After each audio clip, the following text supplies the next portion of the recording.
A continuación, damos apertura a la primera conferencia, el acompañamiento personalizado de itinerarios, factor diferencial del papel de la escuela. Diserta Pepe Menéndez, profesor y asesor internacional de educación de instituciones educativas y gobiernos, licenciado en periodismo, diplomado en alta dirección de empresas. Ha sido director del colegio Joan 23 y ha sido director adjunto de la Red de Escuelas Jesuitas Educación, creador del Centro de Tecnologías Ituarte para la Experimentación Tecnopedagógica, cofundador de la Asociación Europea de Escuelas Internacional Educación. Sea bienvenido, Pepe, adelante, por favor.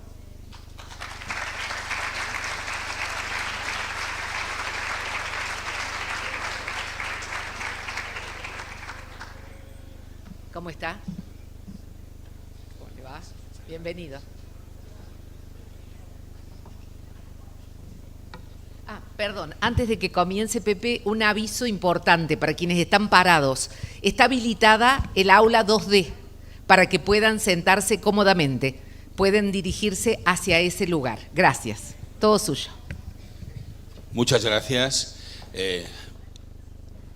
En primer lugar, muchísimas gracias por la invitación de estar aquí. Siempre es un placer volver a Córdoba y poder compartir un desafío que en realidad depende de todos nosotros, que solo lo podremos resolver juntos, que no hay una especie de receta mágica ni de varita, sino que en definitiva lo que tenemos que conseguir es que emerja la inteligencia colectiva, la experiencia, el saber de toda la comunidad para poder resolver este desafío, que realmente quizá en la historia de la educación, en la historia escolar, quizá tiene uno de sus momentos, digamos, más de énfasis, de crisis, en el sentido de cambio, no en el sentido dramático, sino en el sentido de cambio. Bueno, fíjense, yo lo que planteo con este tema del acompañamiento, me gustaría que no lo vieran como una especie de acción como paralela o secundaria, o bueno, es importante que los estudiantes estén acompañados, sino me gustaría que lo entendieran como una acción central. Si no hay acompañamiento, no habrá aprendizaje. Si no hay acompañamiento, será imposible conseguir aquello que buscamos, que es el derecho al aprendizaje de todos. Si no hay acompañamiento, no podremos atender la diversidad. Ahora me gustaría incluso hasta desafiar un poco el propio concepto de inclusión, digamos, me gustaría hacerlo después también. Pero si no hay acompañamiento, no vamos a conseguir el objetivo que pretendemos, ¿no? Así que me gusta siempre recordar esta frase, a lo mejor incluso la han visto en algún momento, porque me parece una frase esencial, inspirada en Paulo Freire, ¿no? En primer lugar, la escuela tiene que ser un lugar de esperanza, no un lugar donde voy a ver si puedo avanzar, a ver cómo me examinan, o un lugar donde me ponen a prueba si valgo, si no valgo, sino tiene que ser la condición necesaria para poder crecer, la infancia, la adolescencia en esa etapa escolar. Y para que eso sea posible, desde mi punto de vista, podemos también tener otros ejes, ¿no? Pero entendería que la escuela lo que hace es funcionar esta hélice, ¿no? La hélice que no son alas separadas de la hélice, sino que mueve el conocimiento, mueve las habilidades y competencias y mueve el proyecto de vida al mismo tiempo. No son compartimentos separados. Para entendernos, si yo el bloque azul de conocimiento, por así decirlo, lo ensancho mucho en un sentido de acumulación memorística enciclopédica, o si yo las habilidades y competencias incluso no le doy un cierto marco teórico, un cierto marco conceptual, de dónde vienen, para qué sirven, las ensancho tanto que al final pierdo el sentido que tienen. O si el proyecto de vida, incluso que es central, al final oscurece, si me lo permiten, el valor que tiene, que en realidad en la escuela vengo a crecer en mi proyecto de vida en torno al aprendizaje, a conocimientos, habilidades. Para mí, el equilibrio de esa hélice resulta trascendental para que luego, cuando diseñamos nuestras actividades de aprendizaje, entendamos cuál es el propósito de la escuela. Miren, si decimos que la escuela es el lugar de esperanza, y que es un lugar de crecimiento y de formación integral, inmediatamente entendemos que la escuela es una acción transformadora, per se. No hace falta pensar en una especie de transformación, algo así como espectacular o simplemente de formas, sino en realidad cuando yo crezco me estoy transformando, cuando yo aprendo me estoy transformando. Y esto vale también para los docentes. Cuando yo estoy en acción docente me estoy transformando. Los que tenemos experiencia de padres, incluso ahora de abuelos, ¿no?, pues entendemos que nosotros aprendemos mucho de nuestros hijos. De hecho, si no tenemos esa percepción de haber aprendido de nuestros hijos, es que algo está fallando. El otro día explicaba en otro contexto, mire, cuando alguien quiera entrar en su escuela, cuando alguien quiera ser docente, ustedes pregúntenle, bueno, ¿tú a qué has venido? ¿A enseñar o a aprender? Porque si les dice a enseñar, que es obvio que un docente enseña, pero si le dice mi propósito fundamental es enseñar, es que no ha venido a aprender. Y eso resulta mortal en la carrera docente, porque cuando uno empieza, por supuesto que tiene unos conocimientos, unas habilidades, pero imagínense lo que nos queda por aprender. Los que ya venimos, digamos, de atrás, los que ya tenemos una perspectiva que dejamos el tiempo atrás, miramos hacia atrás y pensamos cuánto hemos aprendido de nuestros alumnos, de las familias, del entorno de la ciudad, cuánto hemos aprendido de viajar, cuánto hemos aprendido de conocer a otras personas. Si algo casi caracteriza el papel docente en estos momentos, pregúntenle también, además de si has venido a enseñar o a aprender, ¿a cuántas redes perteneces? No lo digo en un sentido cuantitativo, no a cuántas redes mejor, sino tú sueles colaborar con alguna red, una red externa que trate pues de cualquiera de los desafíos de la educación, o la red interna del propio centro. ¿Tú trabajas en red? Porque los grandes desafíos que tenemos como docentes son aprender y trabajar en red. Aprender, trabajar en equipo y trabajar en red.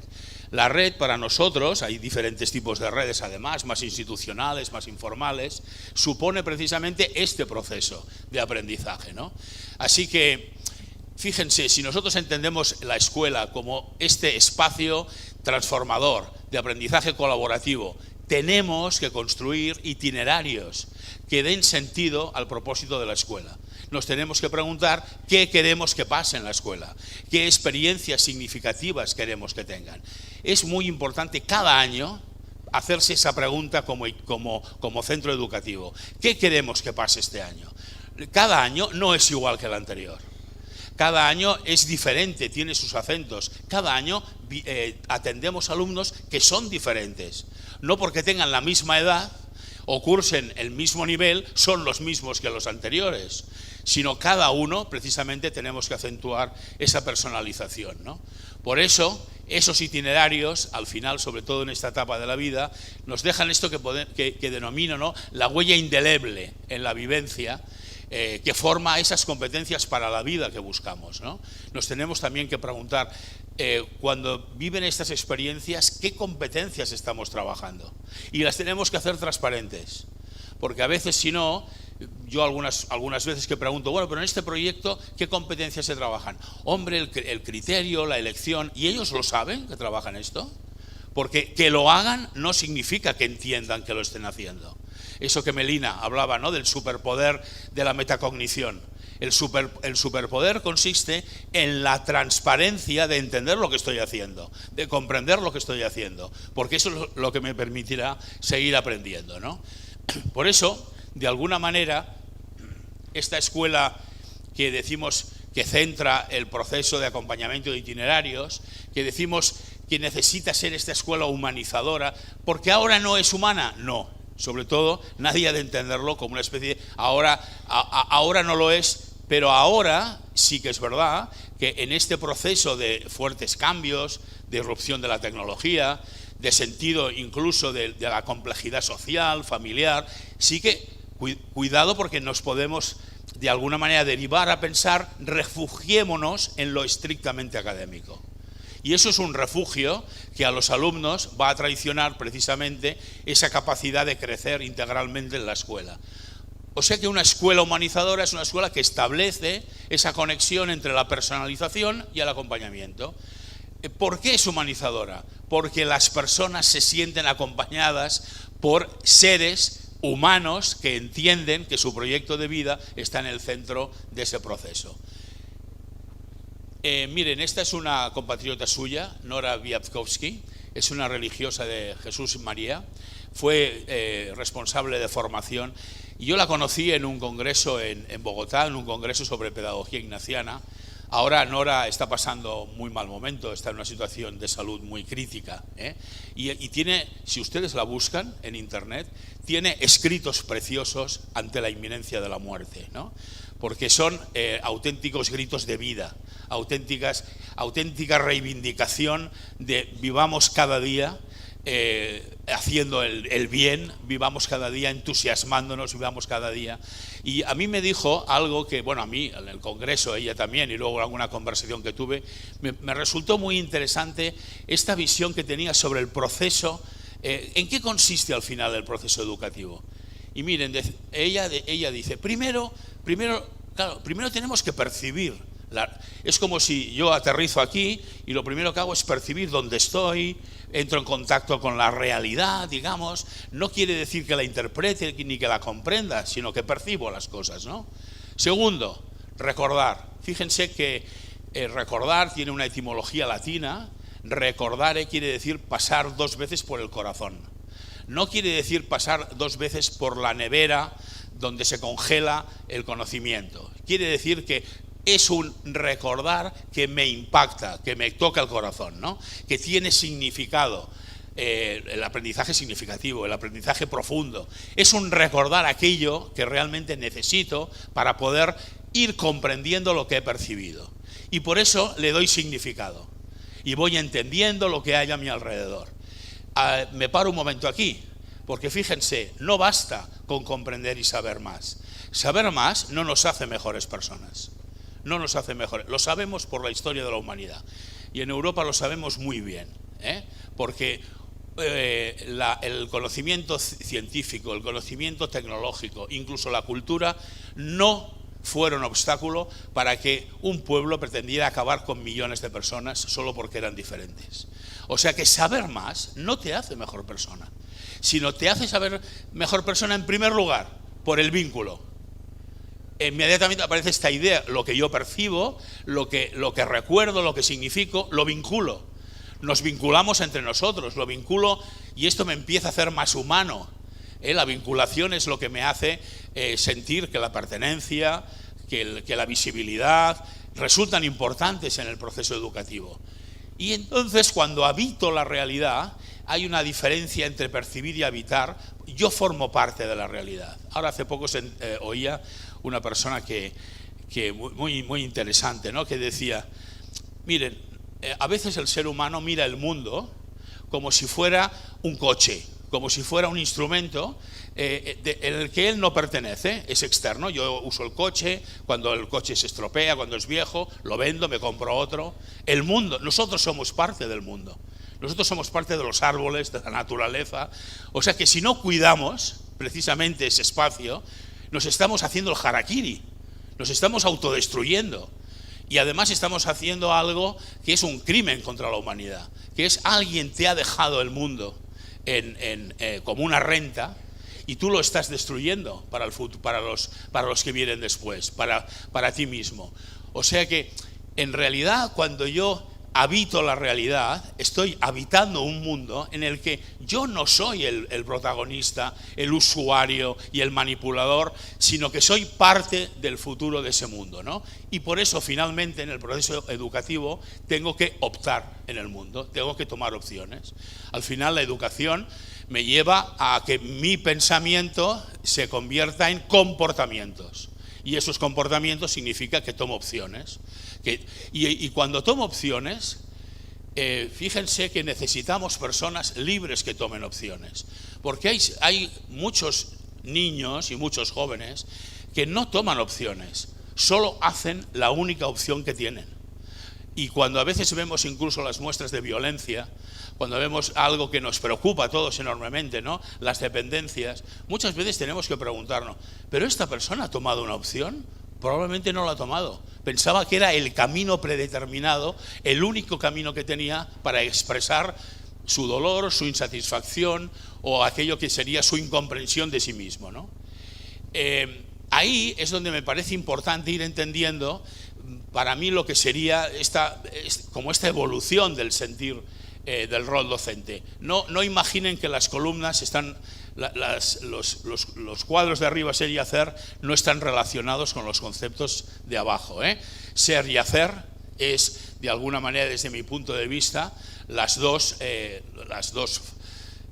dimensiones que tiene el docente. El ser y el hacer. Pero son las dos dimensiones que nosotros deseamos que los alumnos tengan.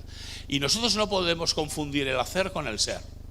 En el caso de los estudiantes, un alumno que no consigue, ustedes hablan de reprobar, ¿no? Que nosotros decimos suspender, ¿no? Que no consigue ir aprobando, que no consigue ir adquiriendo los conocimientos, no es una mala persona, no es una persona incapaz de progresar en su proyecto de vida, no es una persona que tiene que ir adquiriendo un autoconcepto de yo no soy capaz, yo no podré avanzar, sino que una cosa es lo que yo hago y me sale más o menos bien y otra es lo que yo soy. Por eso, en los estudiantes, cultivar la identidad, centrarnos en el proceso, resultan, desde mi punto de vista, un motor de crecimiento. Respetar la identidad de las personas, respetar que a veces hablamos de pensamiento crítico y a mí me sabe mal porque a veces entiendo que el pensamiento crítico es creer que tienen pensamiento crítico cuando critican lo mismo que yo, ¿no? O sea, cuando yo he conocido a lo largo de mi experiencia colegas, ¿no? Que en realidad solo se llevaban bien con los alumnos que eran parecidos a él, ¿no? Que tenían su mismo pensamiento y miren, yo siempre decía, ¿no? Era una palabra a veces un poco... Mira, hay que querer a todos los estudiantes, hay que quererlos, hay que amarlos, ¿no? En el sentido, por supuesto, más limpio de la expresión, ¿no? Hay que quererlos. Tú tienes que querer a aquel que no se parece no solo nada en ti, sino que hasta tiene tus antivalores. ¿Por qué? Porque está aprendiendo, porque está creciendo. Yo a veces me he encontrado con exalumnos que me dicen aquello que seguro que les pasa a ustedes también, hoy si te hubiera hecho más caso, ay, ahora estaría... Y yo le digo, no te equivoques, porque lo que me estás diciendo ahora es que has aprendido. No, hiciste lo que tenías que hacer.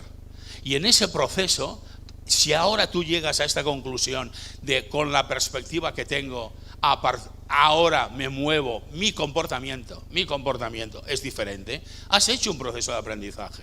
Muchas veces nos pasa que por la edad que tienen los estudiantes, en realidad cuando se ven los frutos de aquello que nosotros hemos cultivado, ya no están en la escuela y no los vemos. Incluso aquello tan preciado como el deseo de la lectura. Muchos estudiantes les gusta la lectura cuando salen de la escuela y cuando nosotros, si hiciéramos una foto fija, diríamos, a este no le gustaba leer. Pero claro, los estudiantes cuando salen de la escuela siguen creciendo, siguen viviendo, siguen formándose. Fíjense que un estudiante, ¿no?, de ahora, cuando salga de la escuela, 18 años, probablemente le quedarán unos 82 años de vida, ¿no? Miren, yo tuve 4 abuelos, 3 llegaron a más de 90 y pico años, mi padre murió con 91, mi madre tiene 95, me miró al espejo y dijo, igual llego a los 100, ¿no? Bueno, quiero llegar en condiciones por eso, eso es verdad. Pero fíjense que esta perspectiva de pensar todo lo que les queda de vida aún, todo lo que le queda de aprender, para aprender, ¿no? Por eso nos interesa mucho más cultivar un sentido de autoconocimiento, de identidad, en torno al conocimiento. Claro, en torno al conocimiento, que es la función escolar. Y el hacer aquello académico, aquello disciplinario, los resultados. Miren, pues sí, claro que la disciplina es importante, sí, pero cuidado, cuidado con las normas, cuidado que las normas maten precisamente nuestros objetivos educativos. Cuidado que los resultados confundan a los estudiantes pensando que no son capaces. Los resultados, estrictamente las certificaciones, no digo el resultado de un proyecto, el resultado de una experiencia, sino el resultado académico, a un estudiante le puede llegar a hacer pensar que no vale para nada, que en realidad su aprendizaje es inútil, ¿no? Hablaremos de esto ahora también, ¿no? Por eso, fíjense, ¿no? Desde mi punto de vista, y esto también el ministro lo decía, ¿no? Bueno, ha dicho muchas cosas. Cuando se ha sentado le he dicho, bueno, has hecho una especie de columna vertebral de muchas de las cosas que también me gustaría a mí enfatizar, ¿no? Siempre es una buena aportación, ¿no?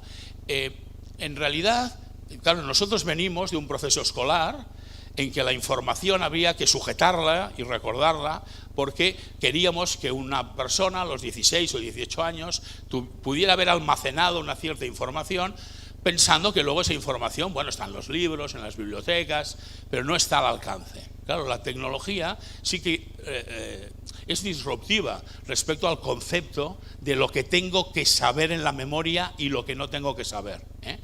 No voy a decir aquello de que como está todo en la nube, no. Lo que está en la nube es datos, lo que hay en la nube es datos. Y fíjense algo muy curioso, estamos viviendo una época de crisis por tener demasiados datos, porque algunos no son reales, por así decirlo, o son mal interpretados. Información, datos, imágenes, que a veces nos confunden. Antes decíamos, si lo he visto, es que es real. Bueno, yo soy de una época que cuando en la televisión estaba ahí, lo he visto, es real. Ahora la manipulación de las imágenes, la descontextualización de las imágenes.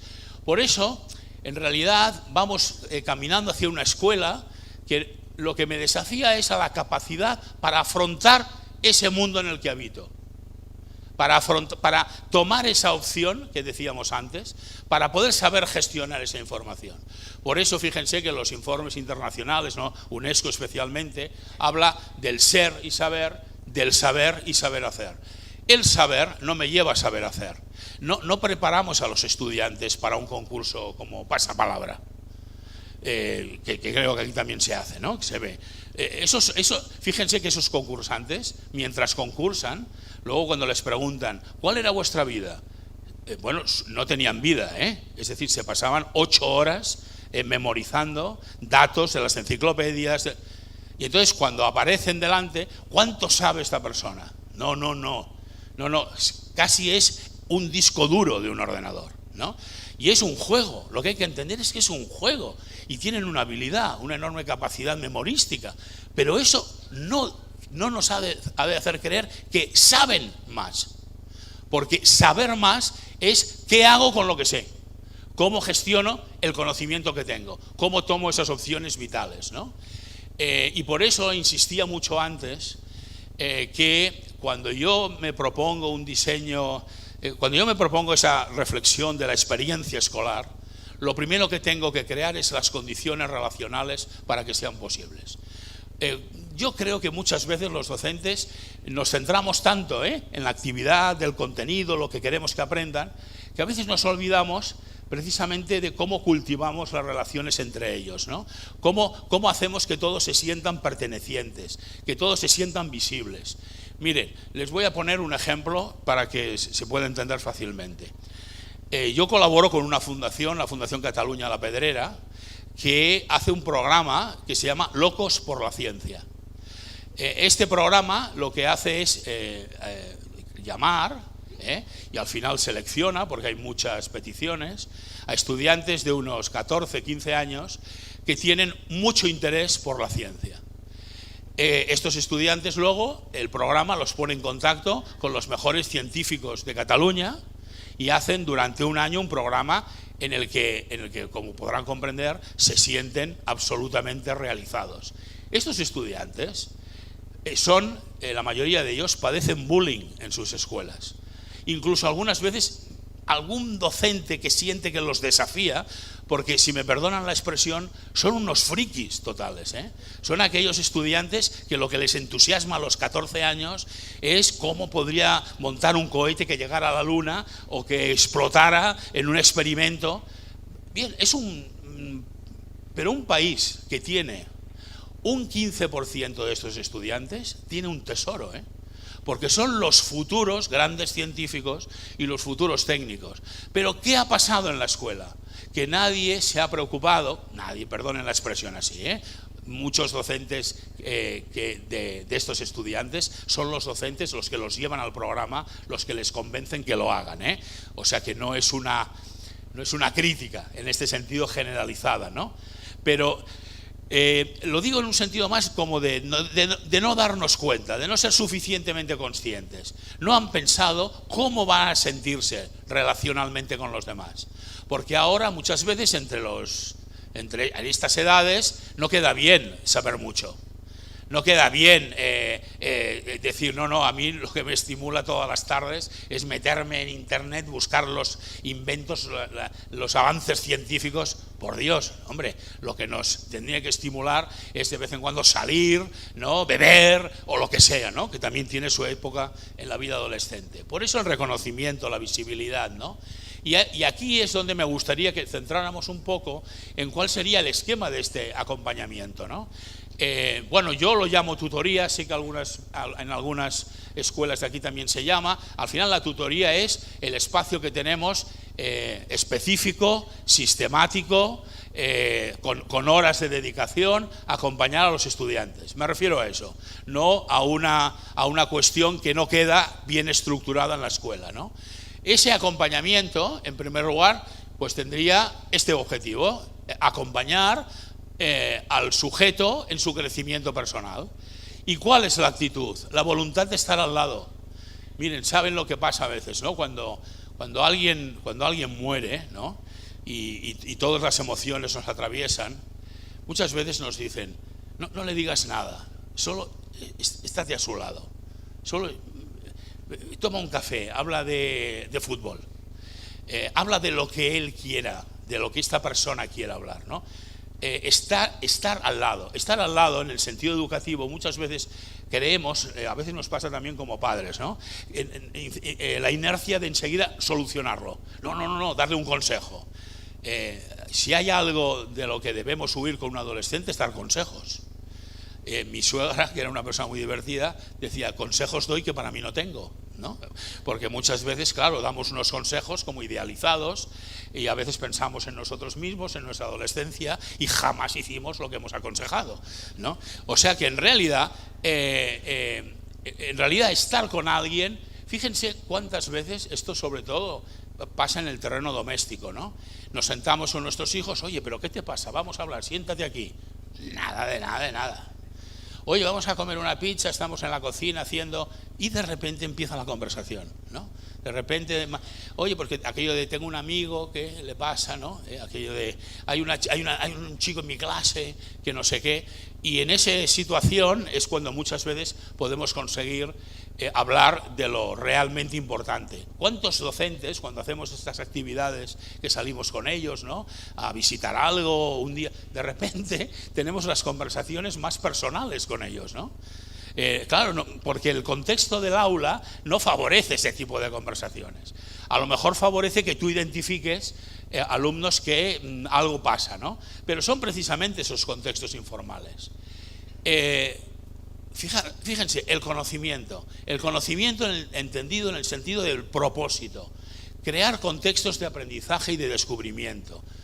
Los docentes somos creadores de contextos de aprendizaje, no repetidores del currículum. Porque para eso lo harán mejor las máquinas. Si somos autómatas que va explicando el currículum, escuchen, que lo haga el ChatGPT, que además, aunque miente muchas veces como un bellaco, y no te dice las fuentes, pero bueno, es amable, ¿no? Le dice, no sé si a ustedes les pasa, pero yo en Google entras en el navegador y haces la pregunta directa. En el chat siempre le dices, hola, buenos días, ¿no? Es una máquina, pero además te contesta, claro, buenos días, ¿qué puedo hacer por ti, ¿no? Es como, y nos crea esta impresión humanizada. Bueno, somos creadores de contextos de aprendizaje y descubrimiento, cuidando muchísimo, recupero lo anterior, el contexto relacional. En este sentido que decía, de acompañamiento, Jaume Funes, que es un sociólogo y además un buen amigo, utiliza estos 5 verbos, ¿no? ¿Qué significa estar al lado? Mirar, Bueno, él también lo aplica, cuando habla así también es para las familias, o sea que ustedes lo pueden utilizar para las familias igual, ¿no? Mirar, ver, mirar y ver son diferentes, a veces no vemos lo que miramos, ¿no? Observamos, pero no con una mirada inquisitoria, no con una mirada en que el otro dice, me estás observando de manera inquieta. Escuchamos mucho y de vez en cuando preguntamos algo, ¿no? No sé si han visto, yo les invito, si no, a que lo busquen en internet. Hay un periodista catalán que falleció, Carles Capdevila, que tiene unos vídeos, muchos están en castellano, unos vídeos deliciosos, porque él tenía 5 hijos, y entonces se empezó a hacer famoso en charlas sobre los hijos, ¿no? Y tiene una que dice, es un adolescente, y tú le preguntas a tu hijo, ¿dónde vas? A ningún sitio. ¿Con quién vas? Con nadie. ¿Qué vas a hacer? Nada. ¿No? Y es fantástico, los adolescentes viven en un mundo en que no van con nadie, no hacen nada, Bueno, es su etapa vital, ¿no? Pero él decía, claro, en el fondo, fíjense que si mi posición es estar al lado, preguntar de vez en cuando, a los padres a veces y a los docentes menos, a los padres nos entra mucho la presión de saber exactamente qué está pasando. Fíjense qué interesante que cuando somos docentes, y somos padres al mismo tiempo, y las edades de tus alumnos coinciden con las de tus hijos, tu posición es muy diferente, tu posición es mucho más libre, te sientes mucho más libre, ¿no? de escuchar, de preguntar, ¿no? Pues fíjense que esa virtud docente, con esa libertad, ¿no? con ese espíritu de, en realidad, no quiero saber para actuar, quiero saber para comprender y para a lo mejor en un momento determinado hacer una pregunta interesante, ¿no? Una pregunta no es un consejo. Una pregunta a lo mejor es, ¿y no te interesaría? ¿Y no has pensado? Son preguntas que les devolvemos a los adolescentes, ¿no? Actitud atenta. Y como decía antes, recordando, ¿no?, a Melina Furman, ¿no?, que todos echamos mucho de menos ya, en la gran potencia de la metacognición, del metaaprendizaje, ¿no? Miren, a veces mi experiencia, sobre todo con docentes, más que con alumnos, porque nos cuesta más crear esos contextos, pero con docentes. Si ustedes hacen una actividad formativa docente de 2 horas, dedíquenle 3 a reflexionar sobre lo que ha pasado, lo que ha ocurrido, cómo hemos aprendido, a este espacio de metaaprendizaje. Fíjense lo que digo. O aún lo voy a poner más, 1 hora de una experiencia, una actividad formativa experiencial, 2 o 3 horas en lo que solo vamos a hablar qué ha ocurrido en esa hora. Y les voy a lo mejor a poner un ejemplo que igual nos sirve. ¿Cuántas veces un entrenador de fútbol en una jugada se está horas hablando con su equipo sobre aquella jugada, ¿no? ¿Qué pasó? ¿Dónde estabas colocado? Porque en ese momento no lo percibía. O sea, el metaaprendizaje es tan importante en la construcción del aprendizaje como la experiencia misma. Y sobre todo en las edades, yo creo que los adultos también, pero en estas edades tempranas aún lo es más, ¿no? Y finalmente, no puede haber acompañamiento sin orientación. Pero la orientación no es información. La orientación no es decirle qué salidas profesionales hay, dónde las hacen, qué nota. La orientación es el acompañamiento paulatino en el que yo voy entendiendo, voy comprendiendo, voy ayudando a la persona a que vaya también descubriendo algunas personas dicen, no se puede decir sus talentos. Bueno, no sé, pues sus ilusiones, sus competencias, aquello que puede ir desarrollando, ¿no?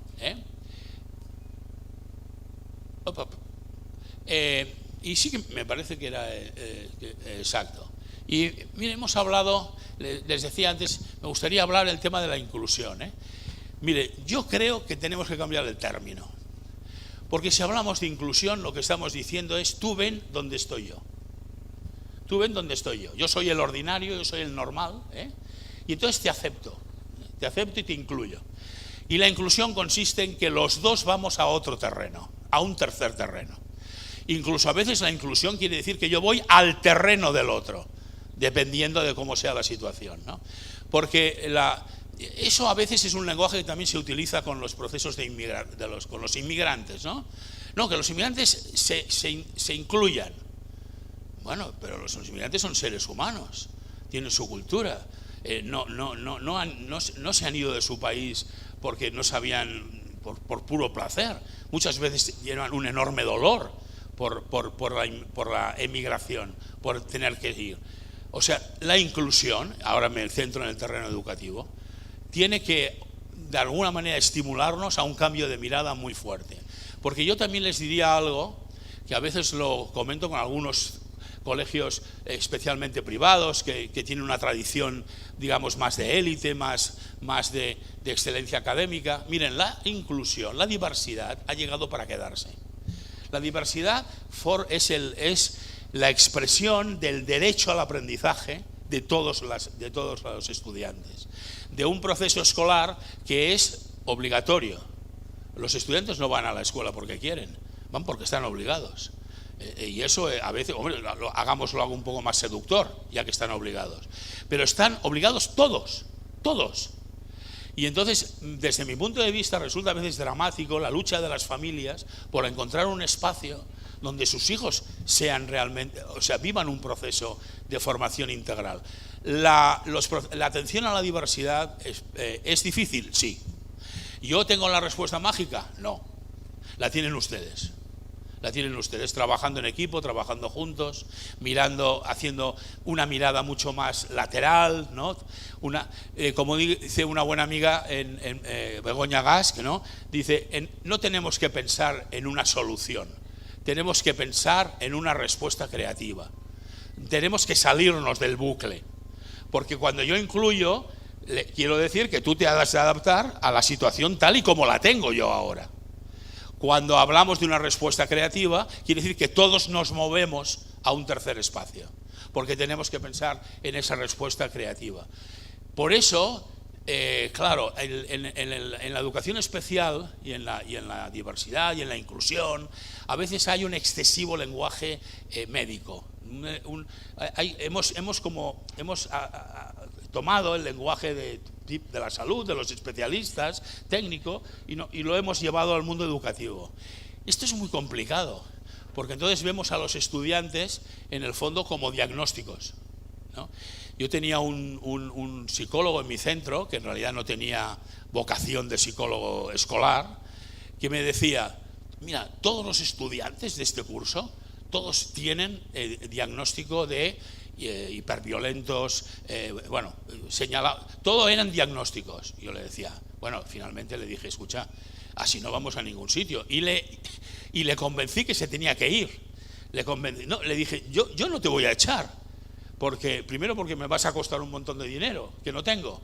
Pero segundo es que yo creo que no te voy a echar, pero te voy a convencer de que te tienes que cambiar de profesión. Cada vez que salía de clase necesitaba tumbarse en una camilla 1 hora para relajarse, ¿no? Pero ¿no te das cuenta que no es tu vocación? ¿No te das cuenta que los docentes a veces tenemos el espíritu del domador, que entra que se excita cuando entra en la jaula y le motiva, ¿no? Bueno, pero fíjense que era muy buena persona. Se fue a un gabinete y luego me decía, Pepe, no sabes lo que te agradezco, porque al principio tenía mucho miedo, por la propia edad que tenía, de dejar esa seguridad laboral. Finalmente se marchó, yo le di margen de tiempo, ¿no? O sea, no le dije, tú intenta asegurarte que tienes otro trabajo, no le costó mucho, y me decía, no sabes lo feliz que soy ahora, porque me dedico a lo que me gusta, hacer diagnósticos, claro, hacer diagnósticos, ¿no? Por eso hay en la escuela, con todo el respeto, con todo el respeto y con toda la necesidad que tenemos de eso, o sea que no es una especie de, no estoy haciendo una proclama pseudocientífica, por eso ante la diversidad tenemos que acentuar esta idea de la subjetividad, ¿no? Lo subjetivo al final es qué es lo específicamente subjetivo de aquella persona. ¿Cómo puedo atender esa subjetividad? Y más bien un paradigma superador que no un paradigma médico. No hay un ideal de alumno, no hay un ideal de salud. A mí también, no sé a ustedes, bueno, ustedes lo comprenderán también por mi propia biología, Me parece un poquito, no sé, a mí me agota esa especie de ansiedad por estar en una forma brutal y fantástica y por tener un cuerpo a los 50 años que parezca un cuerpo de 18, ¿no? A mí me agota, porque me parece que incluso detrás de ello hay una cierta falta de proyecto de vida, ¿no? Esta especie de aferrarse. A mí me gusta, yo tengo 68 años, a mí me gusta tener 68 años, estar aquí con ustedes. Ahora, si me piden hacer una foto y que me agache al suelo, les digo, no, eso me va mal, eso me va mal. Y no por eso siento que soy menos, ¿no? El paradigma superador es un paradigma de proyección de crecimiento, ¿no? No hay un ideal de alumno. El ideal de alumno no existe. El ideal de alumno es una idea nazi. Es una idea nazi. Nazi no digo de los nazis, digo el adjetivo yo. Es una idea de exclusión. Es una idea. Además, el alumno ideal no existe. Gracias a Dios. El alumno ideal, ¿saben quién puede ser? En el MIT de Boston están creando, a través de la inteligencia artificial, alumnos prototipo para poder experimentar con ellos. Tiene una buena voluntad, pero da un poco de impresión. En vez de experimentar con alumnos reales, experimento con alumnos que he creado. Ahí sí que a lo mejor la inteligencia artificial puede crear alumnos ideales que no son humanos. O sea, que no son alumnos, que son, igual que el ChatGPT, no existen. O sea, que en realidad están respondiendo, están dando respuestas a base de acumular datos, algoritmos, etcétera, ¿no? Pero no existen en la realidad, ¿no? Más allá de las circunstancias médicas, más allá del paradigma de los diagnósticos, la escuela es ese lugar de esperanza, ¿no? Porque, fíjense, desde el desconocimiento, el dolor y la ansiedad, buscamos a veces recetas técnicas. Desde el desconocimiento, a veces por ignorancia libre, desde la ansiedad por resolver los problemas que tenemos, ¿no? Buscamos a veces, las recetas no existen. Por eso les decía, la solución la tenemos trabajando juntos, buscando respuestas creativas, visitando experiencias que funcionan, no idealizando a los estudiantes en una especie de posición de lo que deberían ser, y utilizando los datos y los propios diagnósticos que pueden ser médicos como un punto de referencia para entender lo que puede ocurrir, pero no para clasificar a los estudiantes, ¿no? Miren, aquí he recogido en algunos cuadros frases de alumnos, pido permiso porque no me siento con los mismos derechos que los otros alumnos. Pido permiso para, ¿queréis jugar conmigo? Pido permiso a intervenir en clase, cuando a lo mejor mis compañeros sin levantar la mano hablan inmediatamente, porque yo no soy como los otros, no me siento reconocido, perteneciente, y por supuesto no me siento superior, lo que me siento es menos, ¿no? Me siento inferior a los iguales, una expresión de un estudiante, a los iguales, me siento inferior. La tercera sí que es una interpretación de una frase, porque un estudiante normalmente no habla así, ¿no? Establezco una dicotomía entre el nosotros y el vosotros, pero hay nosotros y vosotros, ¿no? Esto también, catedrático de la Universidad de Málaga, Nacho Calderón Almendros, que también les sugiero que es una persona muy interesante para seguir, decía, cuando él acompañaba, hacía intervenciones sociales, cuando le decía, por ejemplo, a alguno de los chicos, porque vosotros tenéis casas. Y entonces al principio pensaba que se refería a su familia, a él, ¿no? No, era vosotros los que, estos que de esta clase que él entiende, este colectivo, esta clase, porque yo soy de los menos. Yo soy inferior, yo no tengo tantos derechos. Vosotros tenéis casas, yo no tengo. Pero no se refiere a los que... Él no se siente identificado, por así decirlo, con los pobres en sentido general, sino con un colectivo aún más pequeño, y no se siente igual que los otros, ¿no? Construyo unas relaciones a la defensiva para protegerme. Construyo las relaciones para protegerme. Desde mi punto de vista, no podemos avanzar en el aprendizaje si los estudiantes construyen esas relaciones para defender. Por eso, me parece algo, yo en el libro no es que lo desarrolle mucho, pero he conocido algunos proyectos que tienen que ver con lo restaurativo, ¿no? Que abordan lo disciplinario en la escuela no como la norma y la sanción, sino como la reparación, ¿no? Y a mí me gusta pensar que en el fondo el ser humano necesita un proceso restaurativo consigo mismo, porque nosotros somos herencia de nuestros antepasados más lejanos. No sé si leyeron, yo lo leí hace poco, ¿no?, que decían que el terror infantil proviene de una herencia que enlaza con el miedo que tenía el hombre de las cavernas a que los animales le atacaran por la noche, ¿no? O sea que nuestro bebé que ha nacido hace poco tiene una reacción natural, un terror nocturno, por algo que está en su carga genética desde hace millones de años. ¿Cuánto nos reconocemos en nuestros padres, en nuestros abuelos? ¿Cuánto reconocemos a nuestros hijos en nosotros y nos fastidia cuando han heredado nuestros defectos, ¿no? ¿Cuánto en el fondo del ser humano, del colectivo, de la comunidad, en realidad y eso necesita un cierto proceso, no de culpabilidad, ¿verdad que lo entienden bien? No de culpabilidad, sino de autoconocimiento. Lo restaurativo no es la culpabilidad, lo restaurativo es la comprensión, como decía Nora Wiatkowski, la comprensión para que yo finalmente habite y tome opciones, ¿no?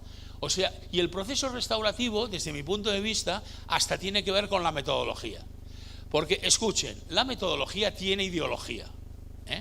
Algo que, no, la metodología es técnica pura. No es verdad. No es verdad, la metodología tiene ideología, porque está basada en una creencia.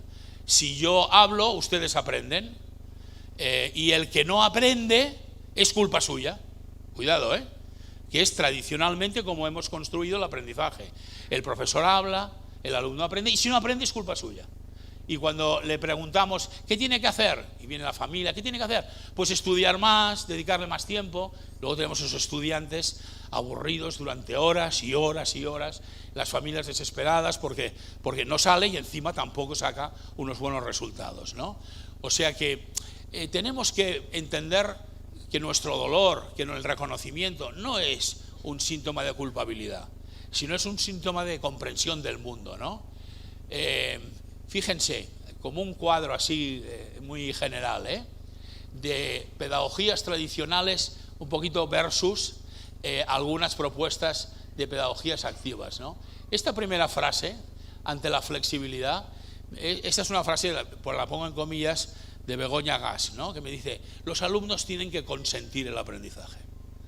O sea, vivimos en un tiempo y vivimos ya un proceso histórico en que la obligación no basta. La obligación normalmente, bueno, sirve por supuesto para darnos algunas normas, cruzar el semáforo en verde, hombre, no pisar a la gente que viene por mi lado, no dar golpes, no.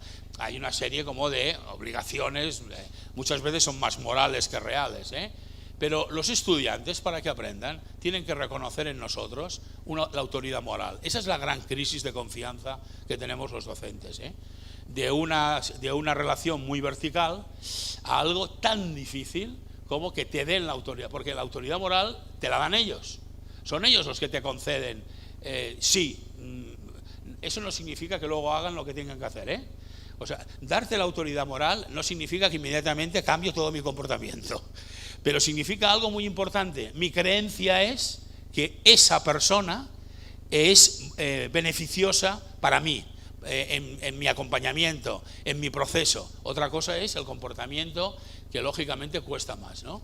Crear espacios de aprendizaje, la personalización, referencias amplias, ¿no? La personalización también llega en un periodo de gran incertidumbre, ¿no?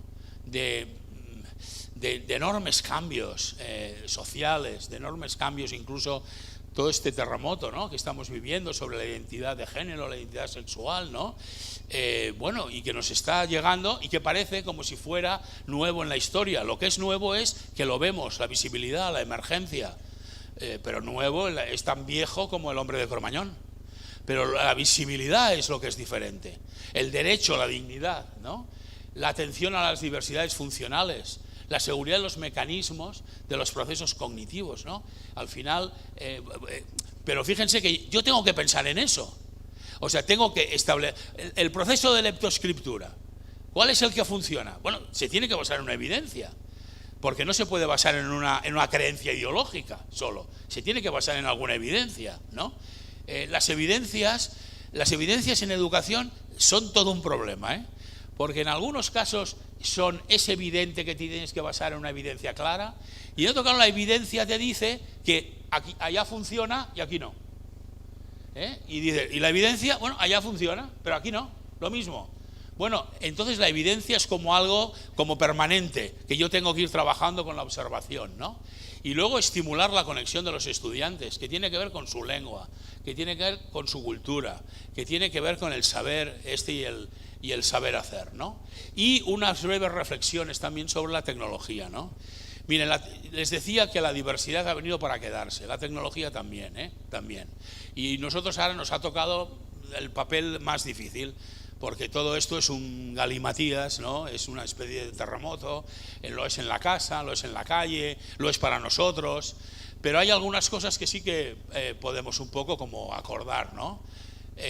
Si nosotros renunciamos a educar con la tecnología y en la tecnología, estos estudiantes cuando salgan al mundo y ellos sean los que tomen las decisiones, no habrán recibido ningún proceso educativo, no habrán recibido ningún proceso de saber qué tienen que hacer con ello.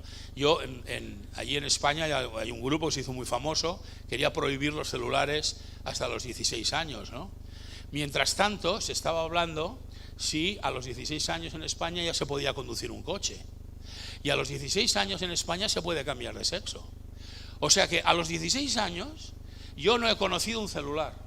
Y de repente puedo cambiar de sexo, puedo conducir un coche. Bueno. No sé, tengo la impresión de que estamos pensando que a los 16 años aparece el Espíritu Santo, le da una varita mágica y le da el criterio, el valor, la conducta, ya sabrá hacerlo todo bien porque tiene 16 años, ¿no? Y desde mi punto de vista, en la tecnología pasa un poco eso, ¿no?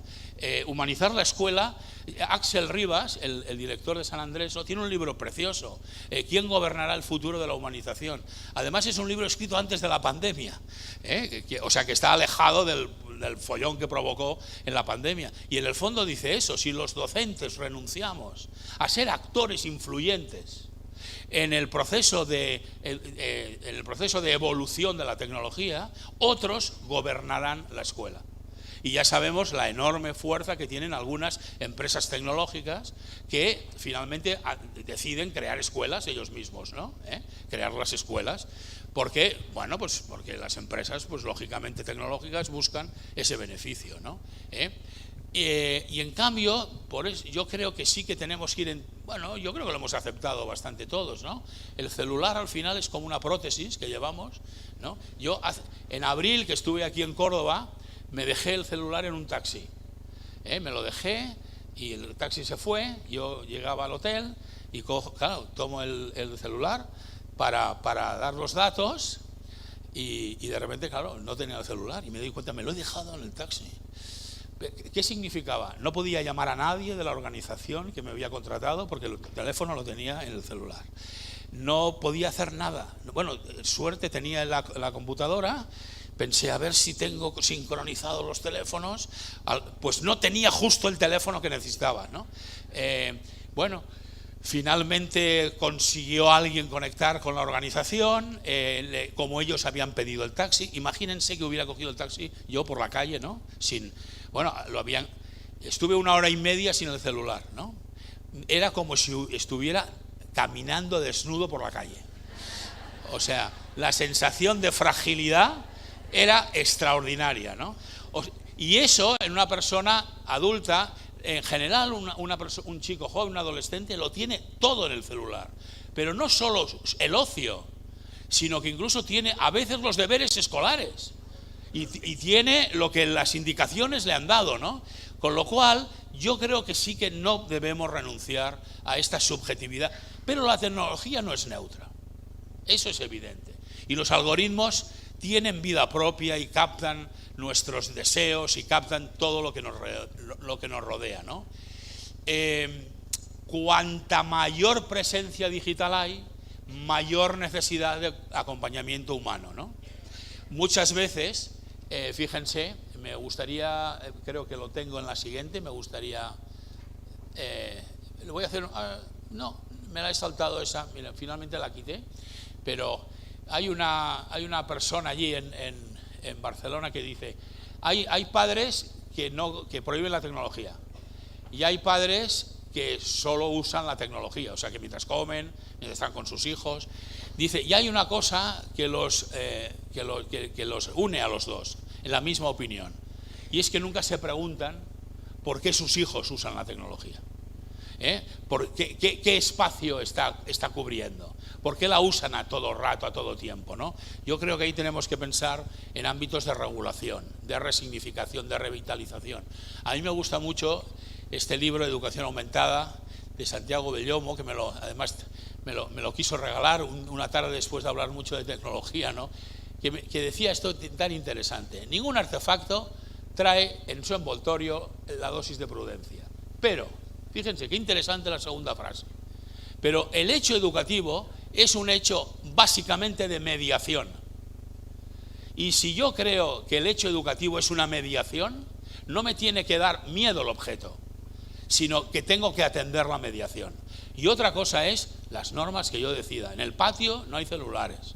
En la clase, si no se van a utilizar para algo concreto, no hay celulares. Tenemos que ir a un espacio de regulación. Ahora, que no haya celulares en ningún momento, o tecnología, celulares, en ningún momento en una escuela, bueno, pues no sé, es como decir, bueno, no sé, pues a esta escuela, no sé, no quiero poner ejemplos, es renunciar a algo inherente a la cultura, inherente al proceso educativo, inherente al proceso formativo que les va a acompañar siempre, ¿no? Y el acompañamiento de los docentes, dos diapositivas, voy acabando, Miren, nosotros nos estamos formando siempre, no solo cuando venimos a un programa de formación, a un congreso.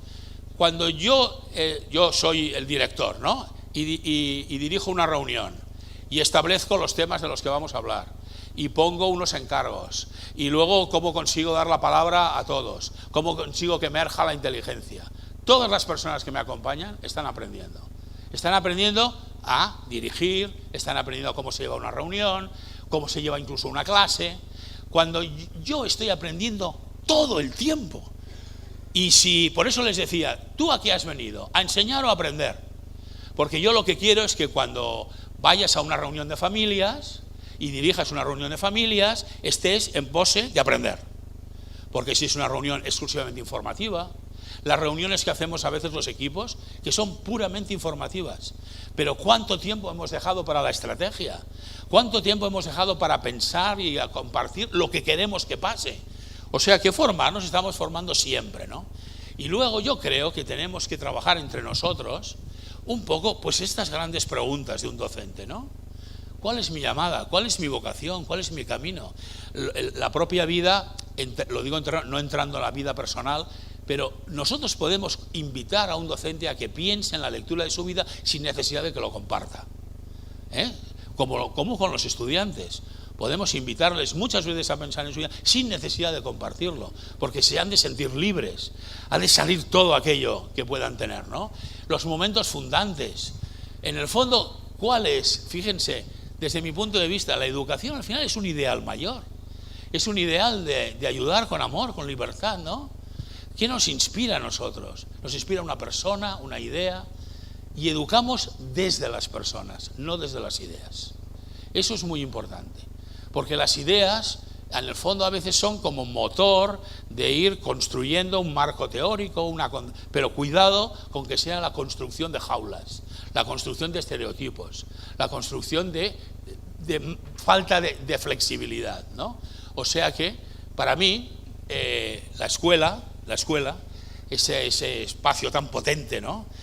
Una escuela que muchas veces, donde se pronuncian las palabras más bellas, más nobles, ¿no?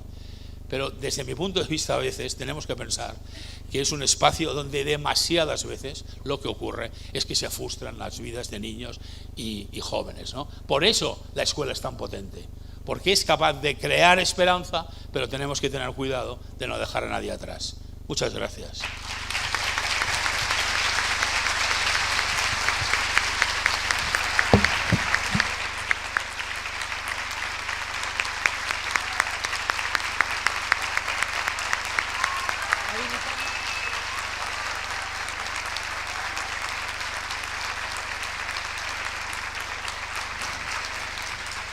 Muchas gracias.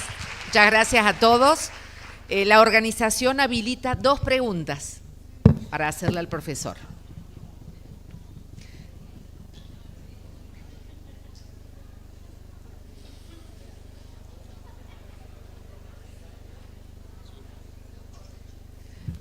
Susana, tenemos micrófono. Quien quiera preguntar, levante la mano. 2 preguntas o 2 preguntas. O 2 reacciones, ¿eh? Igual es más fácil. No sean tímidos porque es el único momento. Ya se va, Pepe.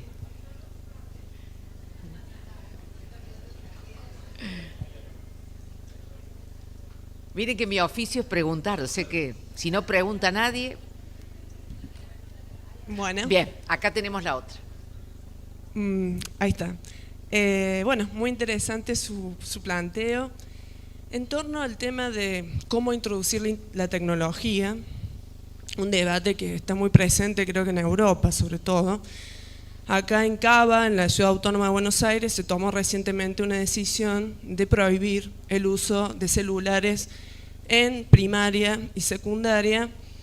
Y bueno, ha habido un primer relevamiento que ha dado cuenta recientemente de que se ha logrado mayor concentración por parte de los estudiantes a partir de reducir la presencia de los celulares. En el caso de Córdoba, la escuela que mejor resultados ha tenido en materia educativa ha sido una escuela del interior de la provincia de Córdoba que tuvo el resultado mejor de toda la provincia y del país en lectoescritura y que tiene un proyecto de regular y reducir precisamente el uso del celular en la escuela. Entonces, bueno, el tema es cómo incorporamos el celular, de qué manera, por qué 16 años es una edad bisagra, otra vez fue los 18, otros los 21, ¿no? Históricamente. ¿Qué pasa cuando autorizamos socialmente el cambio de sexo a partir de esa edad, ¿no? Sin ninguna opinión de familia? Creo que es un debate muy profundo en España, particularmente. Entonces, aquí habría como una disyuntiva entre lo que plantea la sociedad y lo que plantea la escuela, ¿no? Entonces, ¿cómo hacemos para acercar estos debates en los ámbitos de decir que la escuela no es la única que educa, ¿no?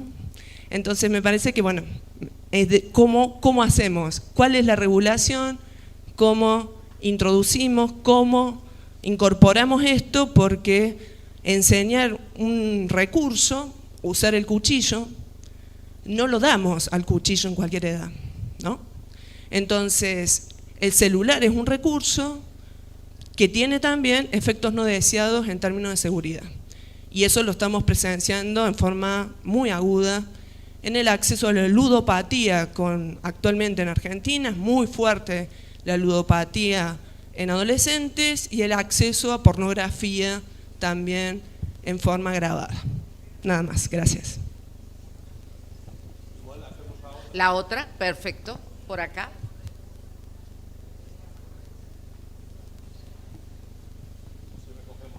Dale, ¿cómo no?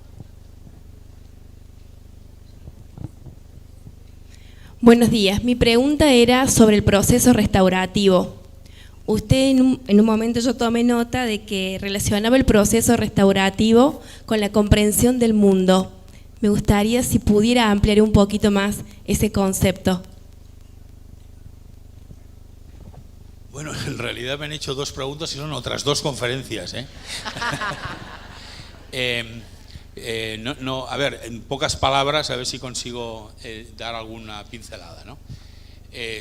Sobre el tema de los celulares, ¿no? Porque los otros temas vamos a centrarnos en los celulares, ¿no? Miren, si yo he oído, ¿no? algunas escuelas que dicen, no, nosotros objetivamente hemos conseguido mejores resultados porque hemos centrado la atención. Claro, yo la pregunta que me hago es, entonces en casa no estudian, no hacen nada en casa. Digamos, entiendo que los mejores resultados es porque en la escuela se hace todo. O sea, prácticamente, porque me cuesta creer que ese control en casa es igual de estricto, ¿no? En general, lo que nos puede pasar con esos procesos es que a corto plazo nos dan resultado. Es decir, hay prohibiciones que a corto plazo dan resultado. Pero a mí me gustaría, es como los adultos a veces decimos, vamos a pasar un fin de semana sin conexión, sin internet, o un mes, pero lo acotamos porque sabemos que después vamos a necesitarlo, ¿no? Entonces también puede ser el resultado, digo como frases, ¿no? El resultado de, claro, usar la tecnología ha de tener un propósito. Es decir, si yo lo único que hago es que la tengo en el bolsillo y bueno, no, yo creo que hay que ir a una autorregulación. Regulación significa, por ejemplo, desde mi punto de vista, la tecnología tiene sentido en la escuela para trabajar colaborativamente, para atender de manera personal algunos procesos de mejora, de refuerzo o incluso de ampliación de conocimiento. Ha de tener un objetivo, ¿no? La ludopatía no la han traído los celulares, ¿eh? La ludopatía existe hace muchísimo tiempo y lo que han hecho los celulares, que es lo que le pasa a la tecnología, es que lo expande con una, como las fake news, como la pornografía que citabas, la pone ahí a un acceso inmediato. Y esto es el desafío que tenemos, ¿no? Esta es, pero yo la convicción que tengo es, si no conseguimos educar en eso, lo que pasará es que cuando puedan utilizarlo no tendrán criterio y entonces, bueno, serán un poco mayores o no. No todos tenemos el mismo proceso de madurez a los 16 años, ¿no? No todos, ni a los 18 ni a los 22, ¿no? Entonces mi llamada no es tanto la contraria, ¿no? La de, venga, vía libre, sino busquemos, que lo hemos de buscar entre todos, incluso en alianza con las propias familias, ¿no? Busquemos un espacio de saber, bueno, cómo vamos a encarar este enorme desafío, ¿no? Porque fíjense, el uso de las tarjetas de crédito, bueno, la ludopatía está relacionada con eso, ¿no? Pero también podemos imaginar la de menores de edad que están comprando cosas con la tarjeta de crédito de sus padres a través del móvil, digamos, ¿no? Porque al final comparten todo. O sea, hay muchas más cosas que las que... Pero si pensamos, por ejemplo, el alcohol, uno de los más graves problemas que tenemos es el alcohol, ¿no? Decidimos prohibirlo, está prohibida la venta pública, supongo que hasta los 18 años, no sé, en España, hasta los 18, hasta que eres mayor de edad, ¿no? No se puede vender algo. Pero nadie ha dicho vamos a prohibir el alcohol, porque al mismo tiempo el alcohol también es un factor cultural, de social, bueno, lo que le pasa a Internet. Los grupos de WhatsApp son capaces de cargarlos el diablo y de ser el infierno a ser el espacio donde agilizamos nuestras relaciones, resolvemos rápidamente e incluso podemos construir comunidad, ¿no? O sea que en el fondo lo que ocurre con la tecnología es que es uno de los aportes de la humanidad, como el fuego, como la pólvora, como el rayo láser, como la imprenta, tan potentes que crean el bien y crean el mal. Y ¿qué le ocurre a la tecnología? Que no se parece a otros inventos en su capacidad de crecimiento y de extensión, ¿no? Ese es el gran peligro, ¿no? Que comparto plenamente, ¿no? Entonces, por eso yo les decía, no tengo la solución, pero mi intuición y lo que he compartido también con algunos psicólogos también es cuidado con la prohibición. Cuidado. O sea, cuidado no quiere decir cuidado con que la respuesta sea la prohibición, porque entonces, a ver, el acceso a la pornografía también es la salida de los niños a veces y adolescentes a la falta de educación sexual, a la falta de que en las familias mismas no haya un atrevimiento que no vaya más allá de la prohibición. Que haya educación, que haya eso que hemos dicho antes, acompañar, ver, hablar, dialogar, escuchar, ¿no? No sé si respondo bien a tu pregunta, porque me encuentro con esa situación más en hacer más preguntas que respuestas, Y bueno, y esto de lo restaurativo es que es toda una tesis, digamos, muy a ver si con alguna pinza, ¿no? Así, venimos de un proceso, digamos, en que el que la hace la paga, ¿no? El que la hace la paga. O sea, ¿por qué? Porque la justicia en el exterior, en la sociedad, es: tú has hecho un delito, tienes que pagar por esta culpa. Claro, la escuela no puede guiarse, igual que decimos que no puede llevar el lenguaje de salud, de diagnóstico, no puede llevar el lenguaje de la justicia al proceso educativo. Yo me acuerdo, cuando tenía algún alumno que sí que había robado la cartera del otro, y le decía: oye, menganito, tú le has quitado, no me has visto, o sea que no me puedes declarar culpable. Digo, oye, esto no es un juicio, pero mi intuición es que tú te la has llevado, o sea que aparezca esta cartera, digamos, ¿no? Pero él, su respuesta era como si estuviera delante de un tribunal: no me has visto, o sea que no soy culpable. No, cuidado. Primero, porque yo no te estoy castigando, fíjense, yo no te estoy diciendo culpable y te castigo. La propuesta que te hago es restaurativa, es que la devuelvas, ¿no? Y de ahí que se pueda organizar de alguna manera un cierto proceso de reflexión de lo metaaprendizaje, qué es lo que ha pasado. Algunos colegios que están utilizando esta no sé cómo decir, porque es un proyecto, restaurar. Lo que más se sienten satisfechos es de el nivel de crecimiento, de reflexión que tienen en los estudiantes de por qué hacen las cosas, ¿no? Miren, mi hija mayor, que es psicopedagoga, cuando empezó a trabajar, siempre ha trabajado con colectivos complejos, ¿no? Y una de las cosas que más además es una persona muy sensible, le afectaba mucho emocionalmente, es que en un colegio que trabajó, que el colegio hacía bandera de que acogía alumnos muy difíciles, cuando tenían un comportamiento incorrecto, los expulsaban. Y entonces mi hija decía: pero bueno, pero si la escuela es el lugar donde queremos que vengan para que no estén en la calle, y entonces cuando hacen algo los expulsamos, pues vuelven, o sea, en realidad es como si volvieran al punto cero, ¿no? O sea, cuando vuelvan a la escuela, otra vez a empezar, aparte del dolor, de la ira, de la impotencia que queda en esos estudiantes, ¿no? ¿Por qué? Ella decía, los docentes decían, ¿no? Sus compañeros decían: no, porque si no todos harán lo que quieran y tiene que haber justicia. Justicia no es educación, no es educación. Fíjense que las cárceles nacieron con el propósito de que los que estaban en las cárceles rehabilitaran su conducta. Y el lugar peor que uno puede acabar es en la cárcel, digamos, para aún aprender más a hacer lo que no tiene que hacer, ¿no? Entonces, lo restaurativo así lo que pasa es que yo eso restaurativo también lo relacionaba con esta identidad ancestral nuestra, ¿no?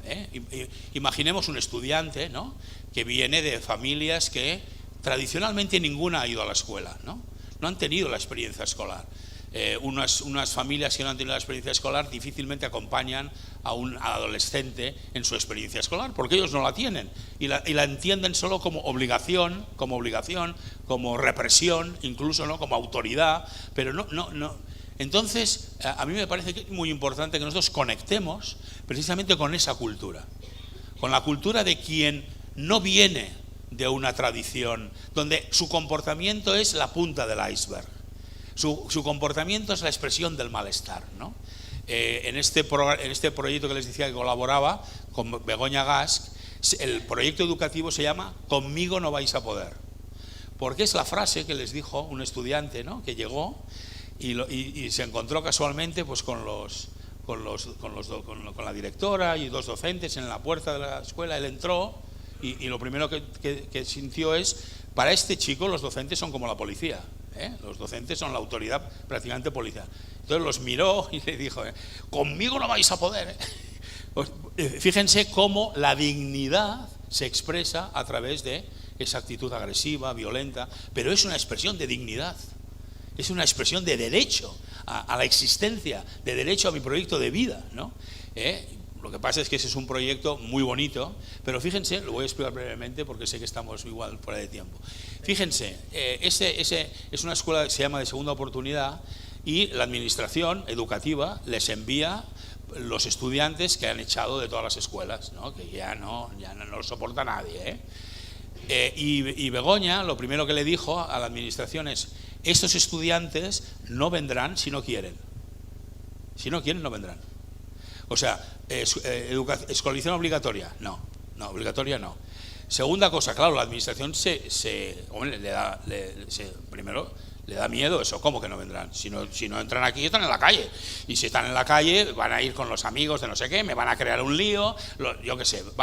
Pero ella dice: no, yo voy a estar hablando con ellos todos los días, los voy a recibir aquí, pero no van a venir hasta que no me digan ellos: quiero ir, voy a consentir este aprendizaje, ¿no? La buena noticia, son procesos a veces lentos, a veces de 2 meses, de 2 meses, hasta que decide ir. La buena noticia, nadie finalmente no ha querido ir, porque en cuanto uno entiende ese espacio de libertad y siente que el otro lo acoge, hombre, los seres humanos tendemos a tener nuestro corazoncito, por así decirlo. Y luego otra cosa es el éxito académico que tengan estos estudiantes. Eso es otra cosa. Algunos pues van avanzando más, es una propuesta más de aprender un oficio, de vincularse a una empresa, pero lo más importante en este proyecto es la dignidad de la persona, el reconocimiento y el entender. Esto me decía uno de estos chicos, ¿no? Me decía: bueno, a mí la profesora, era una mujer, la profesora me había sentado al final de la clase al lado de la papelera. Estoy seguro que la profesora no tenía ninguna intención simbólica con ponerlo al lado de la papelera, sí al final de la clase, o sea, pero él decía: claro, lo último que ya me faltaba era de la silla a la papelera.